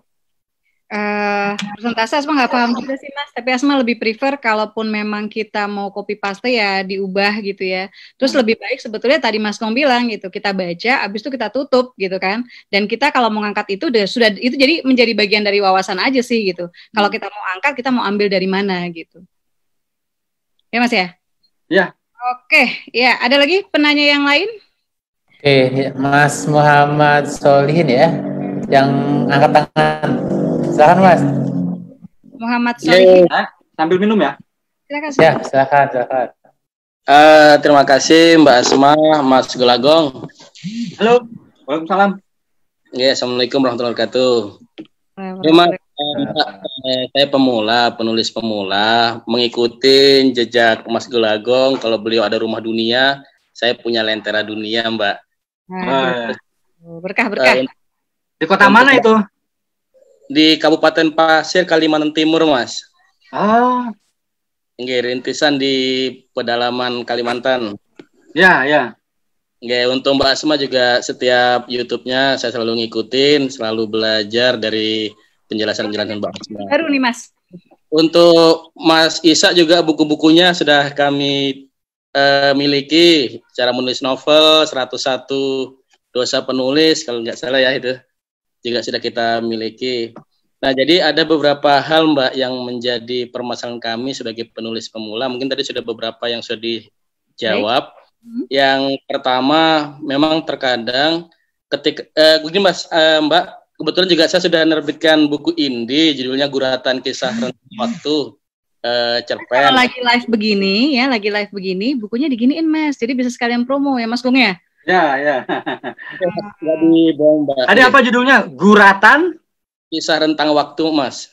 Guratan Kisah Rentang Waktu. Boleh kritik nggak? Nggih, siap Mas. Jadi judul itu Guratan Kisah Rentang Waktu. Jadi ada Guratan Kisah Rentang Waktu. Jadi itu kata itu guratan, rentang, kisah, waktu itu hampir sama itunya, apa maknanya? Jadi sebetulnya bisa lebih diefektifkan ya Mas ya? Iya. Malah sebetulnya itu settingnya di mana settingnya? Itu atau kata benda semua Mas Gong ya? Hah? Kata benda semua ya? Iya. Oh, siap. Sebenarnya kumpulan cerpen Mas Gong. Kumpulan cerpen ya? Yang kita maksud gini dari penulis berpikiran ini sebagai guratan menceritakan guratan kisah. Itu dengan kisah hampir sama nggak? Guratan kisah. Kalau kami berpikiran guratan itu yang penulisannya Mas. Iya, oke. Ya silakan. Pertanyaannya apa? Pertanyaan gini Mas. Kalau untuk non fiksi kami biasanya menulis karya tulis atau biasanya lomba-lomba di ini guru GTK prestasi itu Mas. Nah, terus kami kalau masuk ke fiksi itu kesulitannya untuk imajinasi ini menaratifkannya Mas. Jadi ketika dibaca lagi kok nggak enak seperti penulis-penulis yang sudah profesional Mas. Mungkin itu Mas, bagaimana tipsnya atau caranya mungkin? Agar lebih enak ya pemindahkan. Ya. Berarti biasa non-fiksi juga nih ya Mas Solihin ya? Enggak Mbak. Oke, silakan Mas Gong. Jadi bukan kesalahan, jadi kebiasaan penulis, terutama yang akademis ya. By the way, ini kalau di selama pandemi gini, webinarnya jadi cemilannya disediakan sendiri oleh pembicara ya? Sorry, nggak apa-apa. Nggak apa-apa Mas. Jadi sabar. Jadi penulis kita nih, terutama yang akademisi, kata Abdulnya nanti aja. Sering tidak bisa membedakan. Kata Abdul atau kata siapa? Boleh yang soundnya di mute dulu buat teman-teman. Di mute dulu biar Mas Gong lebih jelas nih. Oke. Jadi para penulis non-fiksi sering lupa bahwa ada convention. Kalau ke ruang publik ada yang disebut esai. Jadi kebiasaan para penulis akademisi itu makalah dibawa ke ruang publik.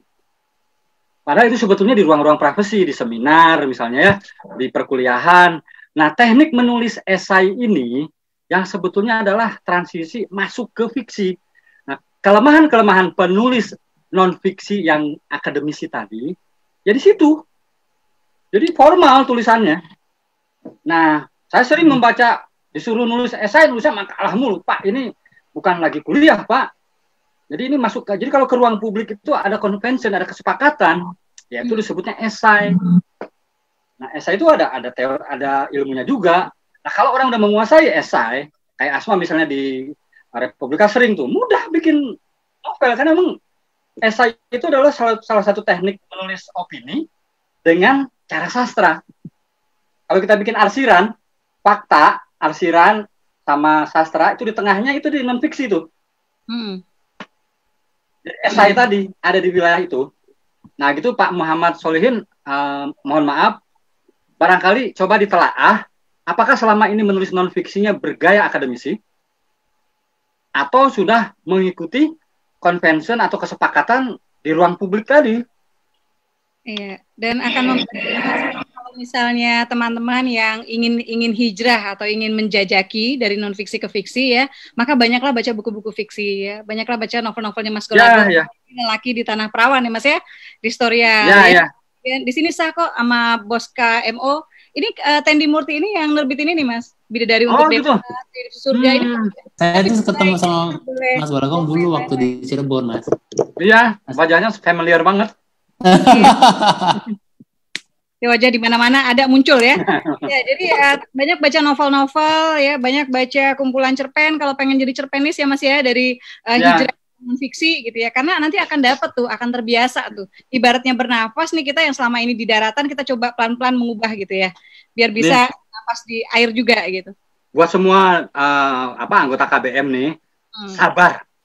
Berani nggak fokus selama 2 tahun aja belajar baca novelnya, baca teorinya 2 tahun. Tahun ketiga insya Allah. Jadi ikuti semua pelatihan-pelatihan yang diselenggarakan oleh para penulis. Jadi kalau misalnya ongkos produksi saya, biaya produksi saya, biaya belajar saya menulis novel itu mahal Mas. Kalau datang ke Rumah Dunia, buku-buku yang saya beli sampai hari ini saya sudah meniatkan untuk mengikuti tren. Ya, misalnya menyisikan 250.000 lah per bulan untuk membeli buku. Ya, kalau ada yang terbitin buku dari Indi, saya beli, saya pelajari, suka, belum maju-maju aja nih. Nah, saya punya kelas menulis online. Itu guru-guru yang ikut. Saya coba lihat buku-buku yang diterbitkan oleh kelompok-kelompok guru. Ya, mereka mohon maaf, memang cuma ngejar sertifikat dan KUM itu tadi. Tadi saya bilang, dari 250 juta, nggak ada 1 juta penulis beneran. Nggak ada. Sisir lagi, nggak ada 1000 penulis bestseller. Nggak ada. Silahkan disusun. Tulis nama-nama. Kenapa salahnya? Selalu menganggap menulis novel itu bukan kerja-kerja intelektual. Jadi akhirnya tidak perlu membekali diri dengan ilmu, tidak merasa perlu mencari referensi gitu ya. Ya. Ikutan kayak Ayla itu loh, tapi sambil mandi. Oke Mbak, bisa di-mute dulu. Ini emang salah kan ya. Oke, Mas Gong, Asma terakhir mungkin ya. Atau masih ada yang mau bertanya, Tendi? Tendinya suaranya nggak ada. Banyak sebenarnya Mbak. Banyak ya. Iya, ini banyak banget nih pertanyaan ini Mas Gong. Sampai 4:30 lah, 4:30 kalau mau 4:30. Udah lewat ini jam 5. Sekarang jam berapa? 5:10. Ya Allah. Ya Mas, Asma izin menyelipkan satu hal, Tendi, menyelipkan satu hal yang penting ya, dan Asma yakin dengan Mas Gong kan udah kayak abang sendiri, jadi Asma boleh nanya apa aja ya Mas ya gitu. Ya, Mas, insya Allah. Ini kan ada teman-teman juga yang punya keterbatasan secara fisik ya. Ya. yang tunanetra gitu, kemudian ada yang punya sakit tertentu gitu, sehingga mereka tidak bisa mengetik gitu ya, mengetik dengan sebagaimana yang lain gitu. Dan Mas Gong sendiri kan ketika umur berapa Mas ya, 11 tahun ya Mas yang mengalami 12 tahun. 12 tahun. Ketika mengalami 12 tahun, Mas Gong yang tadinya sudah mau berkarir kayaknya di dunia badminton gitu ya, tiba-tiba mengalami kecelakaan, jatuh ya Mas dari pohon ya? Ya, jatuh dari pohon. Jatuh dari pohon dan kemudian harus diamputasi ya Mas ya. Nah, tapi dengan semangat membaca yang diberikan si ayah gitu ya, orang tua gitu, kemudian Mas Gong menemukan kepercayaan diri dan akhirnya justru menjadi penulis yang sukses gitu. Saya ingin dong Mas gitu, bagaimana Mas Gong bisa berbagi sedikit gitu ya, bagaimana keterbatasan itu tidak membuat kita terkungkung gitu, bagaimana keterbatasan itu tidak membuat kita menjaga jarak gitu loh, dari keinginan atau keberanian untuk berkarya gitu, bagaimana pede gitu, dengan menemukan kepercayaan diri bisa bangkit gitu, sehingga teman-teman di komunitas bisa menulis gitu ya, yang juga memiliki keterbatasan gitu, itu bisa makin semangat gitu loh untuk ayo menulis. Ya. Saya punya teman penulis yang matanya tidak melihat tuh, Rama siapa ya, Rama Adikara kalau nggak salah ya. Iya. Ya, itu waktu saya ngasih pelatihan di Bekasi, dia bertanya ke saya, Mas saya buta, novelnya dia udah punya beberapa buku ya. Kenal ya Asma ya? Kenal. Rajin datang gala premier juga Mas, subhanallah. Oh, iya. Jadi itu bagian buat dia. Makanya saya selalu bilang ke teman-teman yang ikut di KBM Belajar dari Bintang ini, saya bilang kalau bisa ikut yang gratisannya ada gitu. Dan sebetulnya ikut di Zoom juga tetap gratis ya. Jadi cuma nabung untuk nanti bisa belanja buku gitu, bisa membaca gitu. Tapi ikut di Zoom karena yang dilakukan Rama juga akhirnya untuk membangun atmosfer biar deket gitu. Dia punya cita-cita novelnya bisa difilmkan. Maka setiap gala premier tuh dia datang Mas gitu. Datang ya? Dan dulu yang Asma lakukan, misalnya Asma pengen novel Asma difilmkan, yang Asma lakukan Asma beli novel-novel yang difilmkan. Pengen tahu gitu kan kayak apa gitu. Bagus, kita Zoom untuk yang nextnya. Gimana Mas? Ya, jadi saya melihat Rama itu saya malu.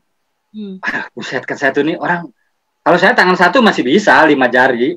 Jadi kalau misalnya saya males menulis nih, yang buta Asma si Rama gimana cara nulisnya? Wah saya ketinggalan zaman. Udah ada teknologinya Mas katanya. Ngomong, oh ya Allah dia bisa ngirim WA ke saya. Nah jadi maksudnya buat teman-teman di KBM, pertama lihat saya 5 jari bisa bermanfaat, bisa fungsional, bisa maksimal. 10 jari dipakai untuk apa? Kemudian lihat Rama. Saya 5 jari, mata normal. Mbak 10, Mas 10 jari, mata normal. Jadi perbandingannya lihat ke Golagong, lihat ke Rama. Bukan harus malu, bukan. Tapi maksudnya barangkali itu bisa jadi motivasi. Nah, dan yang terakhir adalah Allah itu tidak menyuruh kita berdandan, tapi menyuruhnya membaca, kemudian di dalamnya ada menulis.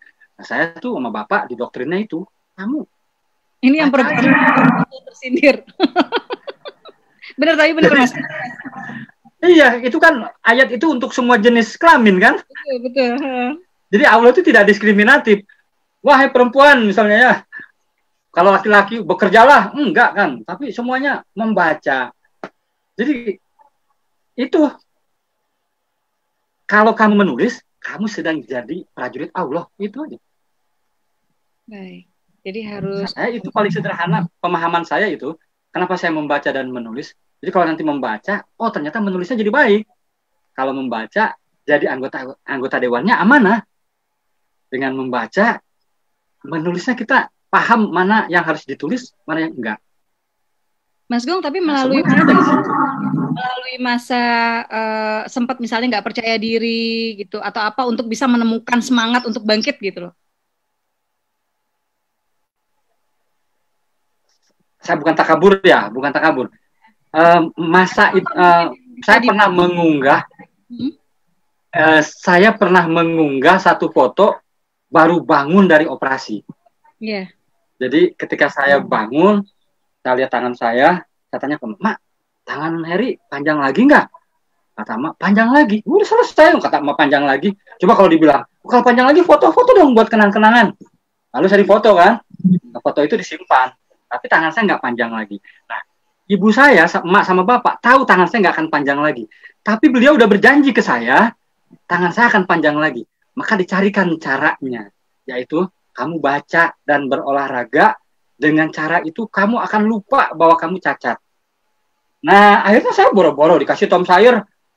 Pak, pengen ke sungai, udah ke sungai aja. Bapak saya nggak bilang, kamu nggak akan bisa tangan satu. Enggak. Hati-hati ya, gitu aja. Nggak pernah saya diingatkan. Kamu kalau ke sungai nanti gimana berenangnya? Tangannya satu. Enggak. Mau kemana kamu? Pengen kayak Tom Sawyer nih. Di rumah saya sebelahnya Kali Banten. Kamu mau berenang, Pak? Udah berenang. Gitu. Jadi, sekali lagi, menulis itu kita menjadi prajurit Allah Subhanahu wa Ta'ala. Baik ya, subhanallah. Iya, pelajarannya banyak banget Mas Gong. Ini juga catatan buat para orang tua ya, buat para orang tua yang mungkin saya yakin banyak yang sudah berkeluarga di sini ya. Sebagian mungkin ada diberikan Allah ananda yang berkebutuhan khusus ya, tetap semangat ya, dan bukan diingatkan ya Mas ya, bukan diingatkan kemudian menjadi terbatasi gitu, tetapi diberikan ruang ya. Dan benar sih dengan menulis itu memang akhirnya Mas Gong malah sampai kemana-mana gitu kan, perjalanannya panjang ya. Baik, masih ada pertanyaan Tendi? Ya. Ayah Isa mau nanya Ayah. Jadi komunitas bisa menulis ini dulu Ayah yang mendirikan Mas gitu, Asma diajak untuk bantu. Tahu. Gitu. Luar biasa ya. Ada berapa? 1 juta. Berapa sekarang? 1.100.000 ya. 1.100.000. Saya dulu gabung waktu masih berapa gitu. Saya gabung cuma menyimak aja.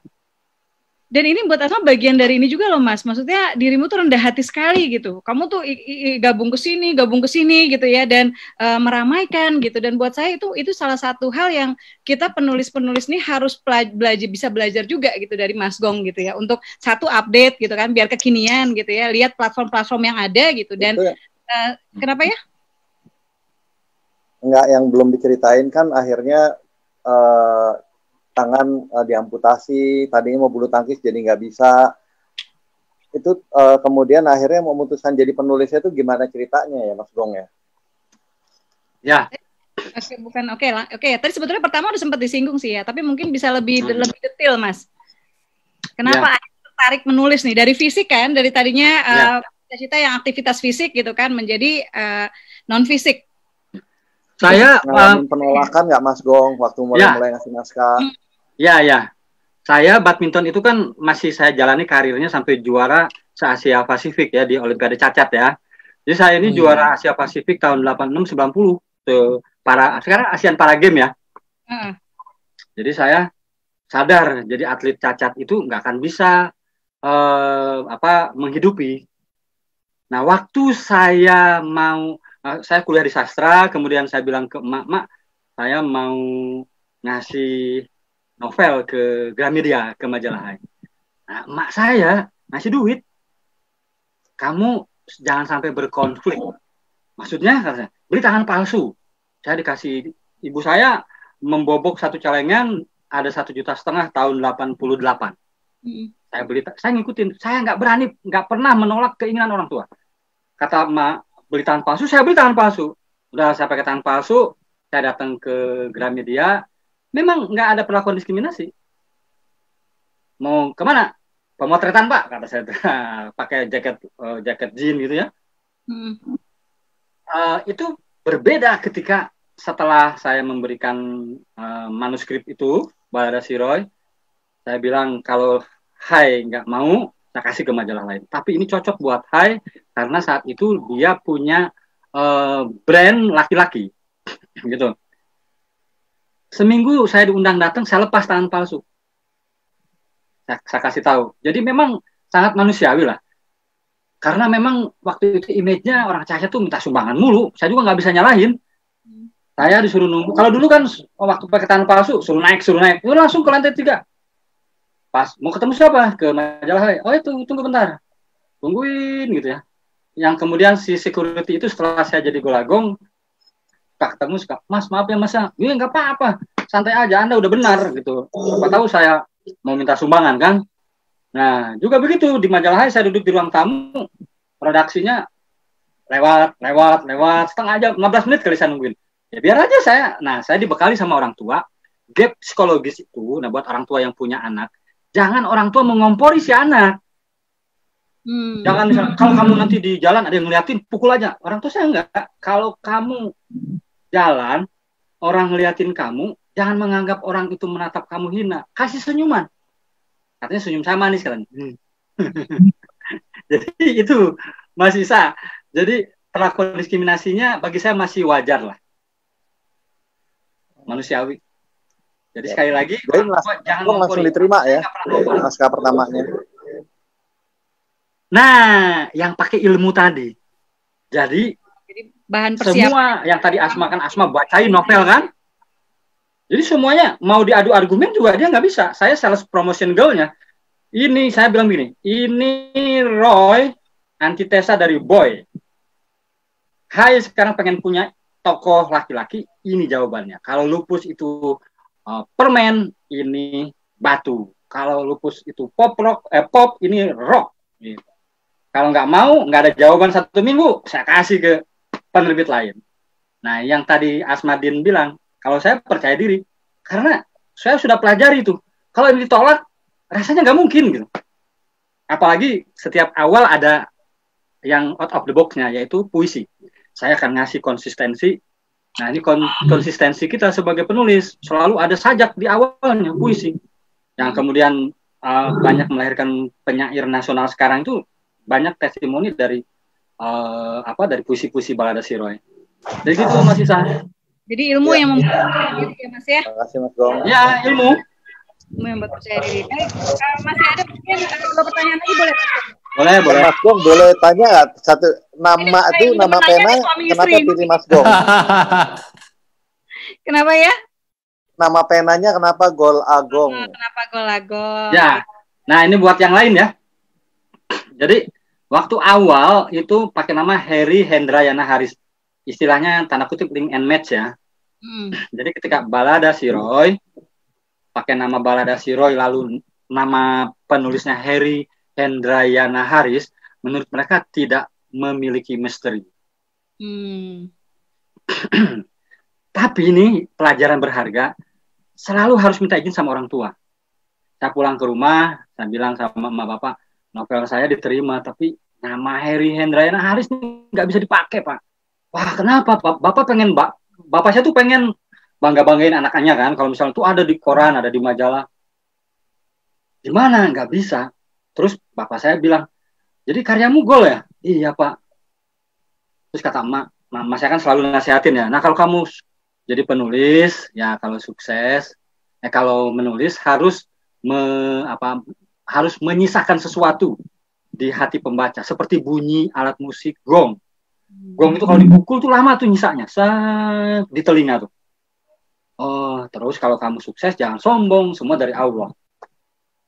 Saya malam-malam itu ngelamun, namanya apa? Pagi-pagi, nah selalu mulai dari keluarga. Pagi-pagi saya kumpul sama keluarga, anak adik saya punya apa? Chebing Chekhov. Chebing Chekhov karena saya senang Anton Chekhov ya.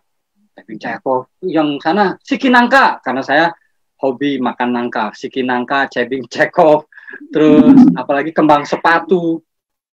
Terus, nah kemudian saya bilang, kayaknya menarik nih Pak, Gol Agong aja ya. Gol Agong apa tuh artinya? Saya kasih tahu, Bapak ngomong ini, Emak ngomong ini. Jadi kesuksesan itu semua berasal dari Allah Subhanahu Wa Taala.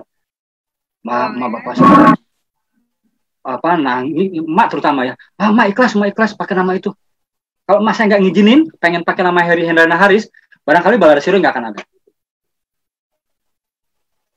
Nah, jadi pakailah Gol Agong. Saya selalu memisahkan ini di setiap kalau misalnya jadi pembicara, nama saya Gol Agong. Gol adalah masuk dari Bapak, Gong adalah menggema dari Emak, dan semua dari Allah Subhanahu Wa Taala. Jadilah Gol Agong. Kesuksesan itu semua berasal dari Allah Subhanahu Wa Taala. Ya, Mak bermaksud agar saya tidak takabur. Gitu. Baik, jadi kombinasi yang kalau buat saya menarik sih Mas ya. Maksudnya dirimu di satu sisi tidak siap dikritik gitu kan ya. Malah kalau dikritik kalaupun punya hujah boleh nggak saya adu argumentasi gitu kan ya.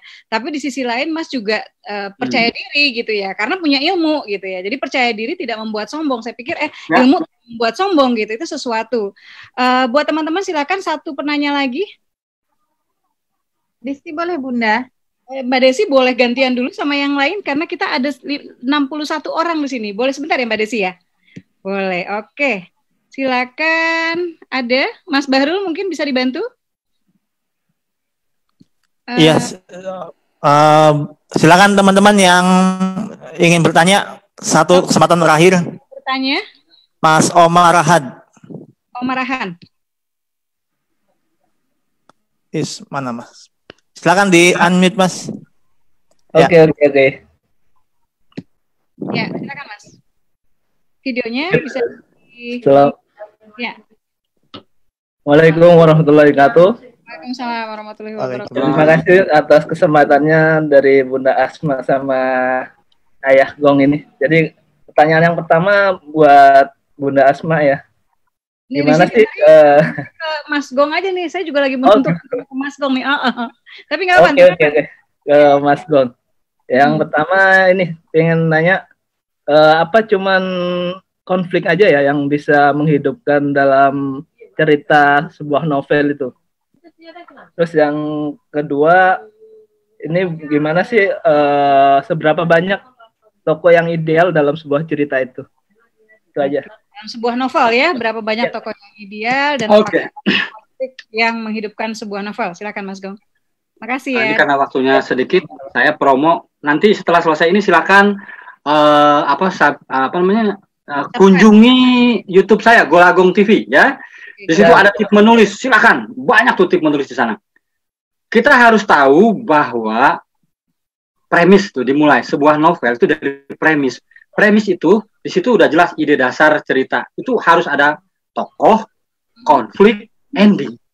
3 unsur itu. Tokoh, konflik, ending. Nanti itu dibungkus oleh unsur intrinsik tadi. Jadi kalau nggak ada konflik, ceramah isinya nanti. Oke. Banyak novel gagal itu. Makanya sekali lagi saya bilang tadi, kamu analisa semua novel yang bestseller. Judul Asma itu tadi surga yang tak dirindukan itu udah konflik. Bahkan sampai disebut segala tuh. By the way saya nggak suka ya, cuma sekedar ini mumpung ditonton seribuan lebih ada. Iya. Lanjut Mas Gong. Ya, jadi itu seberapa banyak tokoh, ada istilahnya gini, kalau kamu bikin novel, jangan seperti cerita pendek. Novel tokohnya satu, ada istilah multiplot. Multiplot itu harus banyak tokoh, harus banyak setting, harus banyak konflik. Kalau perlu settingnya itu, pernah nggak Mas membayangkan dalam novel Mas ada karapan sapi? Oh, iya. Pernah nggak dalam novel Mas ada peristiwa tahun baru, ada peristiwa lebaran, ada peristiwa takbiran, ada peristiwa kurban, motong, tokohnya ada di situ. Bisa nggak Mas menggambarkan itu, memindahkan itu? Kalau berhasil, pasti novel Mas bestseller. Jadi kalau bikin novel jangan sepi. Kalau sepi, ya sedikit, makanya sedikit novel bestseller. Walaupun apa yang saya bicarakan ini tidak mutlak benar, tapi novel saya begitu. Di COVID ini, di Lelaki di Tanah Perawan, saya masukkan peristiwa konser dangdut, ada helikopter, ada terorisme, ada macam-macam. Itu ya. Baik. Terima kasih ilmunya. Terima kasih buat semuanya. Tadi ada pertanyaan soal ide, tapi juga tadi Mas Gong sudah bahas. Kemudian nama asli dan nama pena yang unik. Tadi dari cerita Mas Gong tentang bagaimana proses menemukan nama Agong itu, gitu ya. Teman-teman juga bisa belajar ya. Dan Mas Gong, kalau misalnya teman-teman ingin berinteraksi dengan Mas Gong, sosmednya dong di share. Instagram, Twitter, kan YouTube ya. Ya, kalau mau interaksi dengan saya yang paling mudah itu di fanpage Kelas Menulis Golagong. Kelas menulis Golagong. Oke. Kalau mau satu arah, itu ada tip menulis di Golagong TV. Baik. Nah, kalau pengen baca esai-esai saya di website golagongkreatif.com. Oke, Mas Gong, pesan terakhir nih buat teman-teman komunitas bisa menulis. By the way, buat teman-teman di komunitas bisa menulis, jangan lupa bisa di-download KBM App ya di Google Play Store. Dan kemudian untuk yang pekan berikutnya, tamu kita hadir tetap hari Rabu, tapi pukul biasa ya, jadi 8:30 sampai 8:30. Yang penasaran bagaimana menembus penerbit harus ikutan, dan sebaiknya lebih baik ikut join di Zoom sih sebetulnya, supaya kita lebih bisa berinteraksi langsung ya. Oke, Mas Gong, silakan pesan buat teman-teman KBM dan para penulis muda. Ya. Yang sering dilupakan oleh penulis pemula, ketika menulis novel, dia tidak berani keluar dari dirinya. Kalau menulis novel, kita harus proses menjadi orang lain. Dan harus diingat, menulis novel itu bukan menulis autobiografi atau kisah saya, atau kisah teman saya. Itu yang harus diingat. Baik, terima kasih Mas Golagong sudah membersamai. Ini ngelunjak nih ya. 1 jam, harusnya 1 jam, tapi 1 jam setengah ya. Bonusnya banyak banget. Makasih banyak Mas Gong ya. Dan minta izin nanti dari dialog ya, mungkin di transkripnya akan dibuat ya, sehingga bisa di-sharing. Dan video ini juga nanti di-sharing di KBM App, boleh ya Mas ya. Sekali lagi terima kasih, salam buat Mbak Tias, salam buat teman-teman di rumah dunia, sehat terus Mas Golagong, mudah-mudahan pada pandemi petualangannya ya bisa dilanjutkan ya, bisa terus traveling lagi, dan sama-sama saling mendoakan Mas Gong ya. Terima kasih sudah berbagi di komunitas bisa menulis di Belajar dari Bintang. Buat teman-teman, ikuti terus Belajar dari Bintang setiap hari Rabu, kecuali nanti tanggal 22 itu hari Sabtu akan hadir selain Mas Syahrudin dari Republika untuk Rabu ini, kemudian dan akan menjawab semua pertanyaan teman-teman terkait penerbitan. Akan hadir Ika Natasha ya, yang juga buku-bukunya sudah difilmkan, lalu akan hadir juga di Lestari ya, dan mudah-mudahan akan hadir tamu-tamu yang lain ya. Jadi jangan lupa join ya, lebih asik lagi. Nah, ini sudah ada ya narasumber dan jadwalnya ya. Sekali lagi terima kasih Mas Gong ya, jangan kapok, mudah-mudahan nanti kapan-kapan berkenan lagi untuk menjadi tamu di Belajar dari Bintang. Asal mohon maaf jika ada hal-hal yang tidak mengenakan selama diskusi, tapi kayaknya sih enggak aja Mas ya, kita asik aja ya. Oke, kita foto bareng ya Mas Gong ya. Oke, boleh. Ya. Oke, silakan buat teman-teman yang sudah di Zoom ya, dan ini enaknya ya, bisa mengoleksi ya foto bareng pembicara di era pandemi ini ya. Jadi silakan dihidupkan kameranya semuanya. Oke, Tendi atau Bahrul nih yang mimpin? Biasa, Bahrul. Tendi kok pejabat kok dari tadi malah ini pejabat yang suka direpotkan ya Tendi. Baik. Aduh. Salam literasi. Sudah semua dibuka? Layar kedua tunggu sebentar. By the way, Tendi, saya nanti minta alamatnya Mas Solihin. Tadi saya janji mau ngasih 1 buku Sehidup Sesurga Denganmu. Mas Solihin, ini buat Mas. Mudah-mudahan bisa ikut, bisa dibaca dan bisa sedikit meramaikan menjadi koleksi di taman bacaannya. Siap. Oke. 1, 2, 3. Udah, semua. Oke, terima kasih sekali lagi. Saya dan Mas Gong undur diri ya. Sampai bertemu di acara Belajar dari Bintang berikutnya. Siapkan. Oke, makasih Mas. Assalamualaikum warahmatullahi wabarakatuh. Assalamualaikum warahmatullahi wabarakatuh. Saya izin keluarkan ya dari ini ya. Ya.